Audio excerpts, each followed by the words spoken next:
Lucas 12, 13 até 34, nós vamos lendo esse texto e fazendo alguns comentários.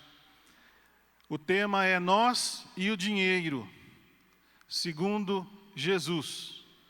Talvez se os jovens tivessem que escolher um assunto, não seria esse. Mas é importante nós conversarmos com os irmãos sobre aquilo que Jesus falou mais do que quase todos os outros temas.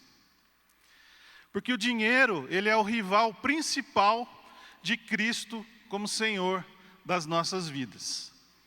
E nós lembramos facilmente de algumas passagens em que Jesus tocou no assunto, valorizando a oferta da viúva pobre, usando uma moeda para responder aos fariseus sobre impostos, dai a César o que é de César e a Deus o que é de Deus. Outra moeda que Pedro tirou da boca do peixe para pagar um tributo, embora não fosse devido. Quando Jesus expulsou os vendilhões do templo, ou falou sobre a dificuldade dos ricos entrarem no reino dos céus, sobre repartir para acolher os necessitados.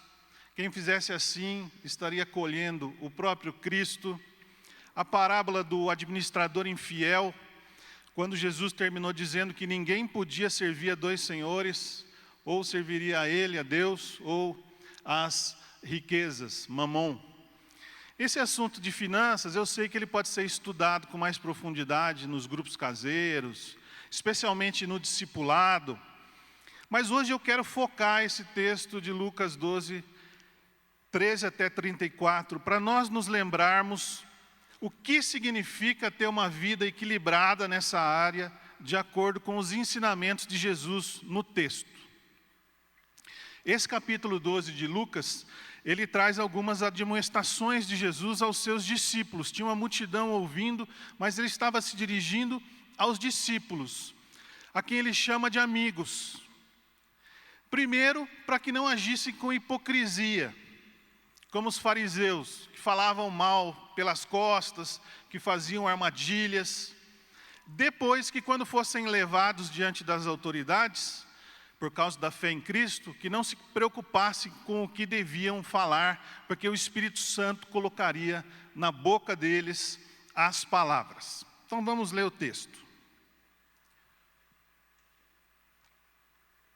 A partir do 13. Nesse ponto, um homem que estava no meio da multidão lhe falou: Mestre, ordena a meu irmão que reparta comigo a herança. Mas Jesus lhe respondeu: Homem, quem me constituiu juiz ou partidor entre vós? Então lhes recomendou: Tende cuidado e guardai-vos de toda e qualquer avareza, porque a vida de um homem não consiste na abundância dos bens que ele possui. E lhes proferiu ainda uma parábola, dizendo: O campo de um homem rico produziu com abundância, e arrazoava consigo mesmo, dizendo: Que farei? Pois não tenho onde recolher os meus frutos. E disse: Farei isso, destruirei os meus celeiros, reconstruí-los-ei maiores, e aí recolherei todo o meu produto e todos os meus bens. Então direi à minha alma: Tens em depósito muitos bens para muitos anos, descansa, come, bebe, regala-te. Mas Deus lhe disse: Louco, esta noite te pedirão a tua alma. O que tens preparado? Para quem será? Assim é o que entesoura para si mesmo e não é rico para com Deus. Primeiro ponto é viver sem avareza. Jesus abordou isso, enfatizou isso. Um cidadão chegou falando sobre a herança e ele mostrou que a responsabilidade era pessoal. Começava por tomar conta dessa atitude de acumular dinheiro e bens materiais. Pesquisadores dizem que o dinheiro apareceu na Babilônia ao se multiplicarem os intercâmbios de mercadorias, de produtos, exigindo uma unidade de cálculo representando os valores, para que possibilitasse o comércio. Isso veio a se tornar a moeda dos países, que é a que nós temos hoje. as notas e também as moedinhas. Nos tempos modernos, assumiu as formas de cartões de crédito, Pix, né, e outras coisas mais eletrônicas. Com o desenvolvimento das economias, emergiu uma terceira função: o dinheiro como forma de acumulação de riqueza. Portanto, dinheiro, uma unidade de cálculo, moeda usada pelos países, e riqueza. A Bíblia não proíbe a riqueza, e sim a ganância e o apego às coisas terrenas. O que Jesus condenou? A confiança que aquele homem da parábola colocou nos bens materiais. Nesse sistema onde acumular se tornou uma obsessão. Ele se deixou influenciar, esse homem da parábola, por aquilo que ele guardou. Poupar também não é errado, bom esclarecer. Mas há que se ter um limite. E qual que é o limite? É saber onde começa a cobiça. Portanto, em si mesmo o dinheiro não é bom e não é ruim. O autor de Eclesiastes fala que o dinheiro atende a tudo, mas a sua aplicação pode ter como consequência a desgraça ou a prosperidade financeira de quem o utiliza. A atitude do cristão, com referência ao bom uso do dinheiro, determina ainda a qualidade da sua vida espiritual. Você já pensou nisso? No apego, na devoção ao dinheiro é que está o grande mal, porque ele se torna um senhor, um todo-poderoso. E Paulo falou para Timóteo: o amor do dinheiro é a raiz de todos os males. Ali não está escrito o amor ao dinheiro, mas o amor do dinheiro, porque é uma inversão. Ele que se apossa do homem e o subjuga. O versículo 15 que nós lemos, disse: a vida de um homem não consiste na abundância dos bens que ele possui. Portanto, o que nós temos não define o que nós somos. Amém? Deus é o Senhor, o Todo-Poderoso, e não o dinheiro. Ele quer reinar sobre nossas carteiras e sobre os nossos bolsos, que parecem ser os últimos a se converterem. E aqui na terra, nós não somos donos de nada. Deus é dono de tudo. Da prata, do ouro, da casa em que moramos, do carro em que nos movemos, dos móveis que usamos e o que mais você pensar. Tudo que o homem fez foi a partir de coisas que Deus criou. Esse móvel que você vê de madeira é da árvore que ele fez. Essas coisas de aço é desses minerais que o homem retirou da terra. E outras. Então, quando nós reconhecemos Deus como proprietário, todas as decisões de gasto se tornam decisões espirituais. A gente não devia perguntar o que Ele quer que a gente faça com o nosso dinheiro, mas o que Ele quer que a gente faça com o dinheiro dele.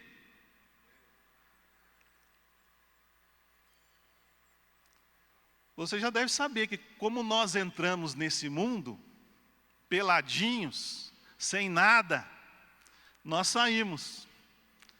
Talvez com um terninho ali.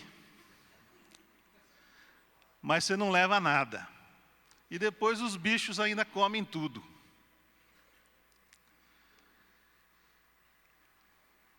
Nós temos que envolvê-lo, nosso Deus, nos negócios, nos empregos, na nossa luta diária, para obtermos recursos para o sustento da nossa família, né? No Pai Nosso está escrito: o pão nosso de cada dia nos dá hoje, é cada dia. Porque se fosse já o acúmulo para o resto da vida, talvez a gente agisse que nem esse homem da parábola.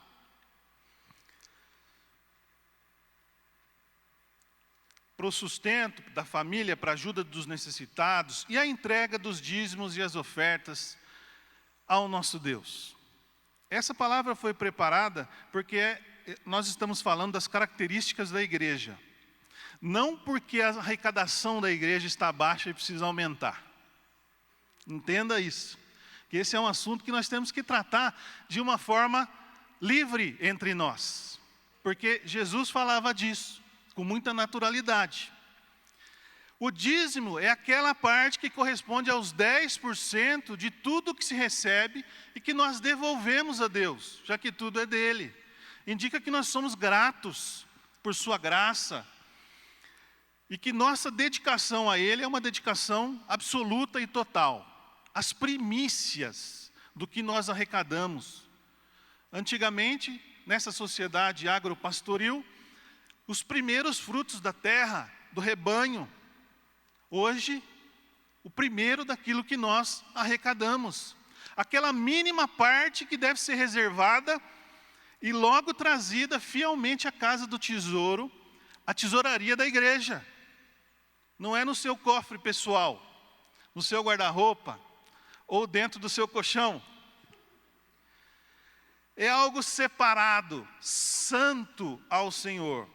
O profeta Malaquias, lá no capítulo 3, no Velho Testamento, falou que nós devemos provar Deus nos dízimos, para experimentar o suprimento da casa, a bênção sem medida, o devorador sendo repreendido e a prosperidade nos negócios.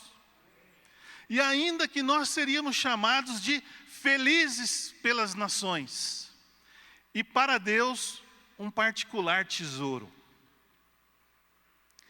No Velho Testamento, as pessoas que recebiam a bênção de Deus enriqueciam. No Novo Testamento, nós somos admoestados a dar em proporção ao que Deus nos concede, com certeza superando aos 10%.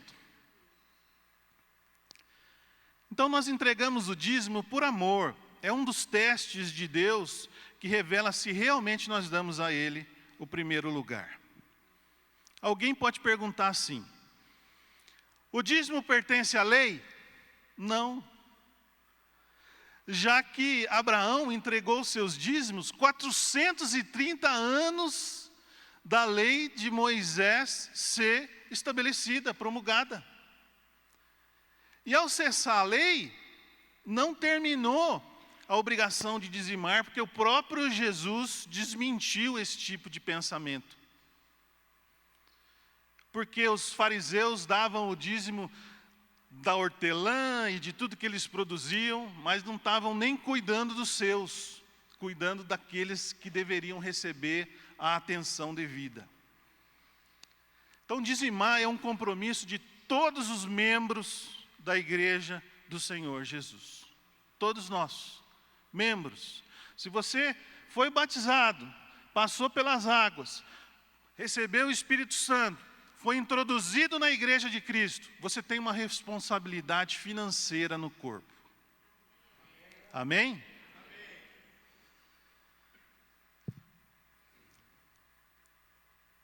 O dízimo é para a expansão do reino de Deus.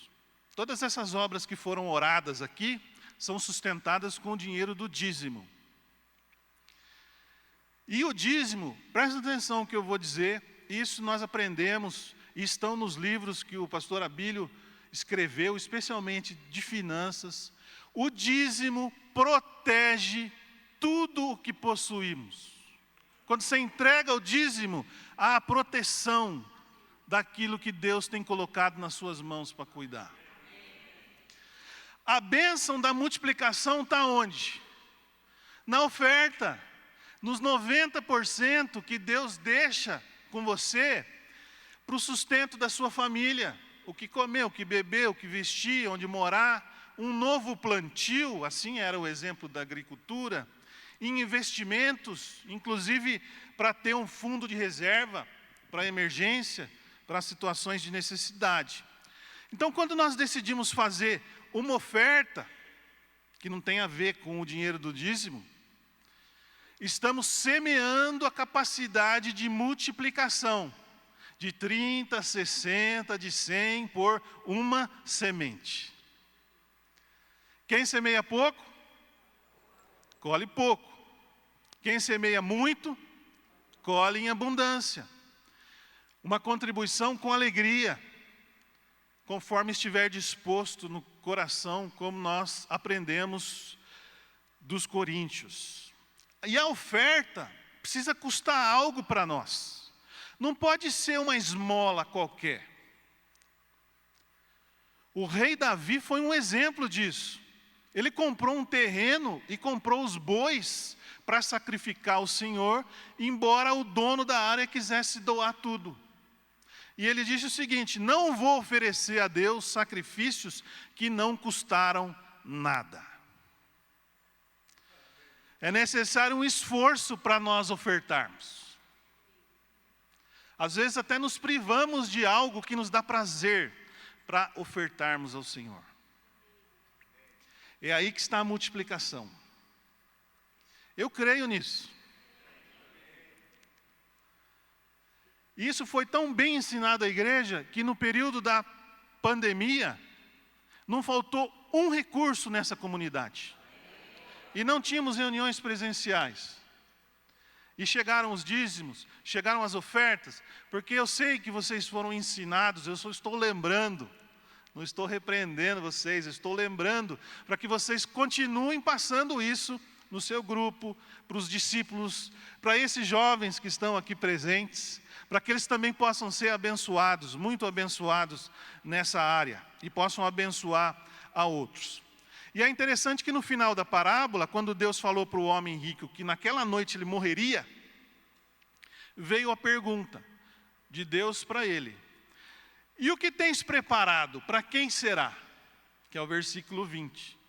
O autor de Eclesiastes, tudo indica que foi Salomão que escreveu, falou sobre trabalhar para que outros aproveitem. Que isso é vaidade e correr atrás do vento. E o versículo 21 desse Lucas 12 arrematou: assim é o que entesoura para si mesmo e não é rico para com Deus.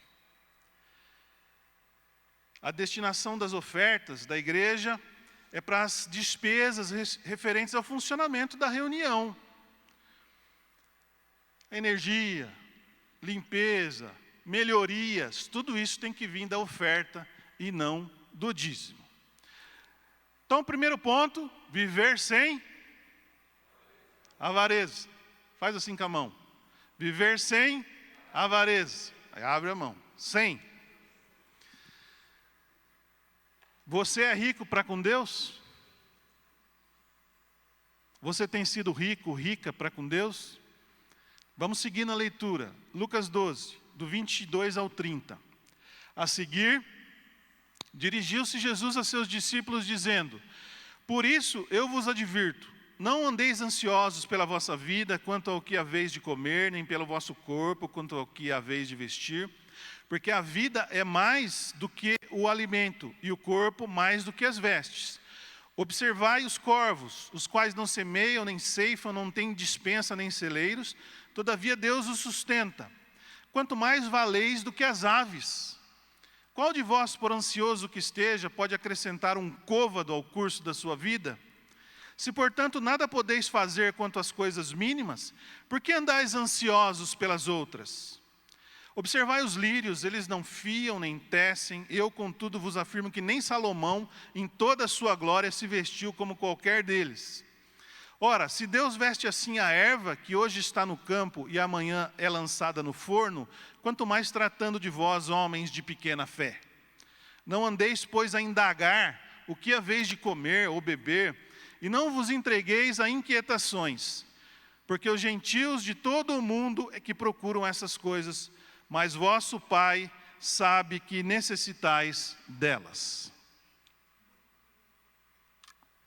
Segundo, viver sem ansiedade. A ansiedade é uma reação normal do nosso corpo, nosso organismo, frente a algumas situações que nos causam desconforto. A questão aqui é andar, viver, permanecer nesse estado. Porque eu posso estar ansioso e levar para o Senhor em oração. Eu posso estar ansioso e procurar um irmão para estar junto comigo em comunhão. Assim como o dinheiro depende da nossa atitude quando chega esse sentimento para nós. Esse estado de aflição, de angústia, de perturbação, de espírito, da alma, que pode até se transformar num transtorno psicológico. E nós vivemos uma época em que todos parecem não estar satisfeitos com o que têm. Nós sempre queremos mais. Nada chega. As roupas não são suficientes, ou precisam ser trocadas porque não estão na moda. Aí o sapato precisa acompanhar a roupa. Aquele móvel que você tem na sua casa, você não aguenta mais ver ele, embora seja madeira excelente. Mas a moda agora é retrô, então tem que ser o pezinho fino dos móveis e tal, né? Os dias modernos, essa vida acelerada, levam ao impulso, desejo de possuir, do consumismo. Nós estamos chegando perto do Natal. Aumentam as propagandas. E aí a gente começa a olhar umas coisas, assim como no seu Instagram entram lá as mensagens do Mercado Livre e de outras empresas oferecendo coisas que você não precisa, mas que você olha e fala assim: nossa, como seria bom se eu tivesse esse descascador de azeitona que você aperta e o caroço sai. Esse dia entrou no meu Instagram. Falei, puxa, como isso ia ajudar a minha esposa? E a gente fica seduzido por isso, sem precisar. Então o desejo é confundido com necessidade. A gente não afere mais o valor real daquilo que a gente quer comprar, dos bens que a gente tem. E essa atitude nos empurra para fazer a nossa vontade, para satisfazer logo, vamos resolver logo isso. Vamos comprar logo de uma vez, né? Antes tinha só o Polishop. Agora a oferta é abundante, né? A preocupação com o dia de amanhã passou a ser não somente pelas coisas básicas, que garantem a nossa sobrevivência. O que comer, o que beber, o que vestir e o que morar. Mas em como fazer multiplicar os bens, como ficar mais rico, de modo fácil e rápido.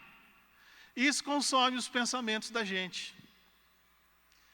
E Jesus advertiu no texto: estar ansioso, andar ansioso, ansiosa, não vai aumentar o tempo de vida de ninguém.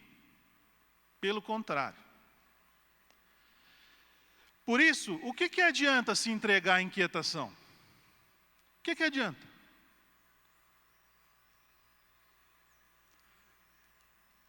Além disso, essa fixação pelo dinheiro pode levar à corrupção, à fraude,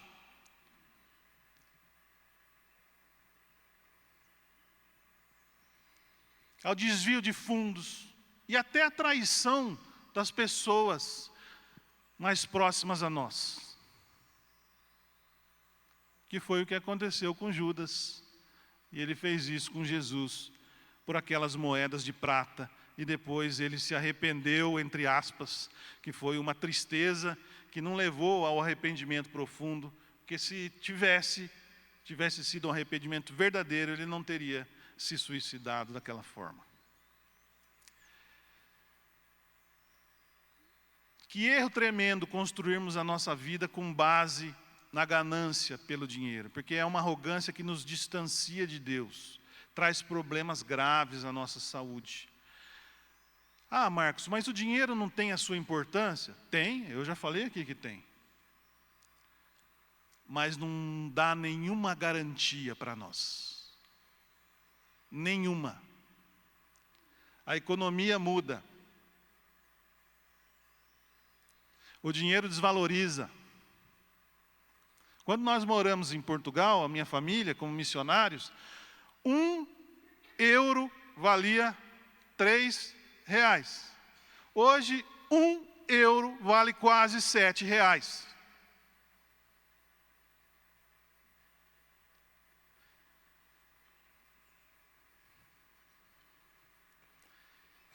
Os tesouros da terra depreciam.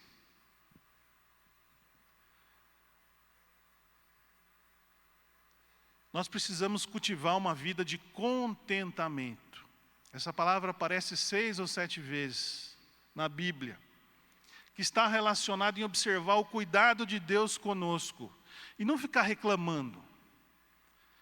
Paulo ensina a Timóteo que nós devemos ficar contentes, tendo sustento e com o que nos vestir. Então o que Deus quer? Que vivamos a vida que Ele nos deu, e não a vida do outro, se comparando a Ele, tendo inveja. Que nós observemos as aves, elas não semeiam, não colhem, não ajuntam em celeiros, e Deus as sustenta. Lá no quintal de casa, todo dia eu comprei uma quirera e eu jogo lá para os passarinhos. Aí é o meu tempo de oração. O seu Abílio gosta de ficar olhando para o lago.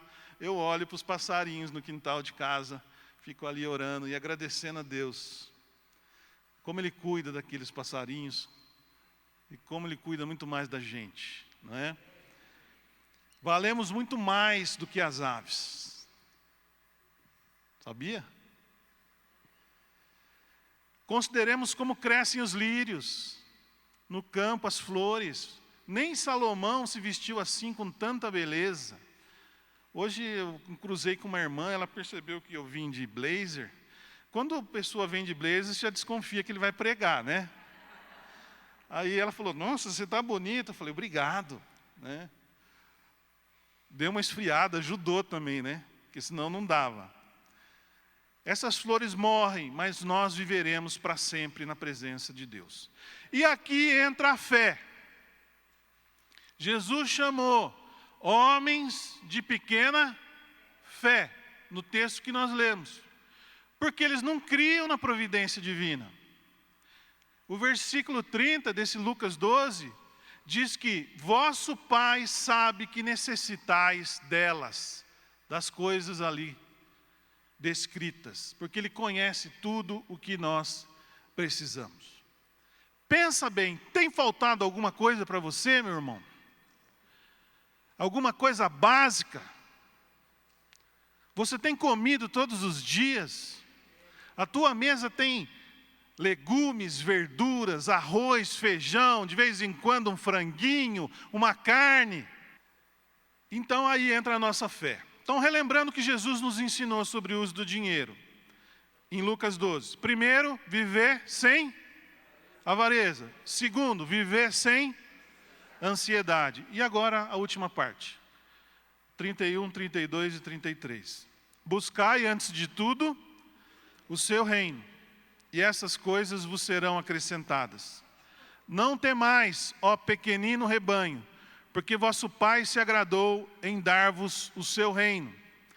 Vendei os vossos bens e dai esmola. Fazei para vós outros bolsas que não desgastem, tesouro inextinguível nos céus, aonde não chega o ladrão, nem a traça consome. Terceiro e último ponto, viver as prioridades do reino. Nessa área financeira. Porque quando nós buscamos o reino de Deus em primeiro lugar, todas as coisas citadas nesse texto serão acrescentadas. Elas vêm pela bondade de Deus. O reino não é físico, o reino não é um lugar, mas é o reinar de Deus, é o seu governo sobre todos os que se sujeitam e colocam-se debaixo da sua autoridade através de Cristo. E a palavra coisa, que aparece aí nesse texto, coisa, indica algo que existe ou que virá a existir, real ou abstratamente. Então essas coisas vos serão acrescentadas. Ou seja, se elas existem, Deus vai te dar. Se elas não existem, Deus vai criar e também vai te dar.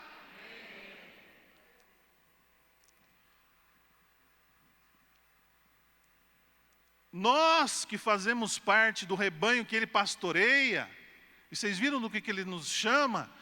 Pequenino rebanho, é uma forma carinhosa de mostrar que Ele tem atenção por um grupo mínimo que seja de pessoas, porque onde 2 ou 3 estão reunidos em nome dEle, de Jesus, Ele está presente.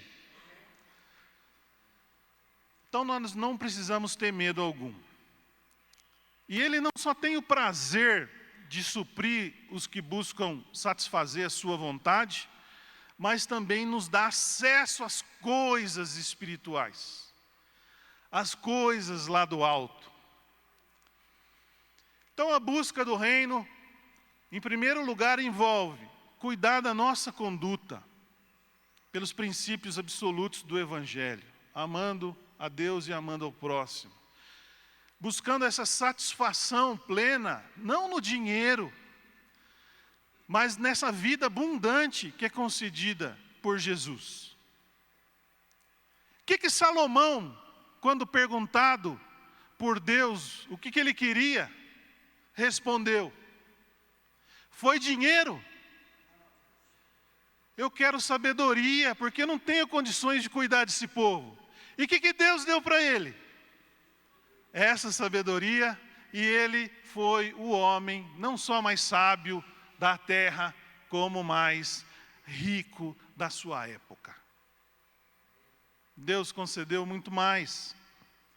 Também, buscar o reino envolve essa transformação do caráter pelo Espírito, nos levando a ser filhos verdadeiros de Deus. E ainda possibilitar o governo de Deus aqui na terra. E a igreja tem que resplandecer Cristo onde estiver, implantando essa justiça de Deus entre as nações, para que não haja discriminações entre nós, a começar dentro da igreja, qualquer tipo, racial, de cor, financeira. A exploração do fraco pelo forte, nós temos que nos posicionar em relação a isso. Para que as pessoas tenham oportunidades iguais. E Cristo nos ensinou que nós devemos partilhar o que nós temos, seja pouco ou seja muito. E até nos incentivou, segundo o texto, a nos desfazermos dos nossos bens para acudir outros, como nos deixou o exemplo da igreja primitiva, naquela comunidade inicial em Jerusalém, onde as necessidades dos irmãos eram supridas por um fundo central. Diz que tudo lhes era comum, não era obrigação, mas amor, o serviço um ao outro. Um discípulo de Jesus que vive na presença do Senhor não pode ficar indiferente caso haja algum necessitado próximo. Algum irmão até que viva na indigência. Isso sem falar nos cuidados dos seus familiares. Os seus familiares, os meus familiares, antes de serem responsabilidade da igreja, são sua responsabilidade. É o que nos ensina a palavra.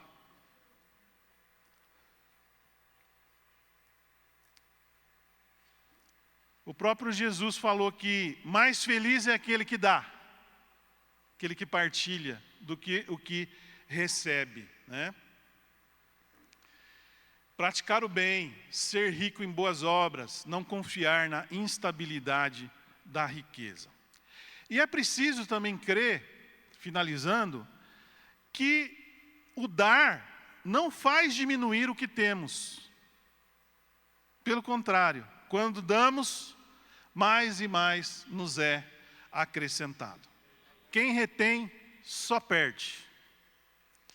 Somos mordomos do que é de Deus, né? Ele coloca em nossas mãos para nós administrarmos, com uma vida de simplicidade, não uma vida de esbanjamento, e entendendo a ordem da aplicação dos recursos, que é essa que está aí na tela.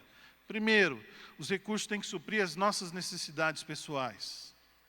Segundo, dos outros, dos nossos irmãos, e sustentar o ministério de Deus no mundo. Como é que nós vamos chegar às nações? É através dos seus recursos, aqueles que Deus tem colocado no seu bolso. E no final da advertência, Jesus apontou para o investimento espiritual, que é a bolsa que não desgasta, a bolsa dos sonhos, de toda mulher. A bolsa que não desgasta, que o ladrão não consegue pegar, nem a traça estragar, é a profundidade da vida com Deus, novos discípulos, a evangelização. Então, Jesus deixou claro que o modo como nós cuidamos dos nossos bens e do nosso dinheiro, entre aspas, quando eu digo nosso, é aquele que Ele colocou nas nossas mãos, é um teste à forma como nós iremos responder a desafios mais importantes. Se você anda em dívida financeira, se você tem a sua renda comprometida com empréstimos, se você tem compromissos porque você ficou fiador de alguém, se você é preguiçoso no seu trabalho, você tem que acertar essas coisas diante do Senhor, para que você tenha liberdade para investir no reino de Deus e assumir responsabilidades espirituais ainda maiores que Deus quer te dar. Conclusão, versículo 34. Porque onde está o vosso tesouro, aí estará também o vosso coração. Cristo está voltando. E nós devemos estar totalmente devotados a Ele, inclusive os nossos bolsos. Nossos bolsos. Segundo Jesus nos ensinou, o resumo dessa palavra: viver sem avareza, sem ansiedade e exercitando as prioridades do reino. E eu te pergunto, como temos agido? Entregamos a Deus o que na realidade lhe pertence ou temos retido para nossa satisfação? Confiamos em Deus de verdade? Abrindo liberalmente as nossas mãos? Ou confiamos nas riquezas materiais, fechando as nossas mãos? Onde está o seu coração? Onde está o seu tesouro? Jesus falou, aí estará também o seu coração. Que cada um de nós tenha a resposta certa, com a ajuda do Espírito Santo. Amém? Deus abençoe vocês. tvcmc.com.br é o nosso canal para compartilhar o Evangelho do Reino de Deus e o senhorio de Jesus Cristo.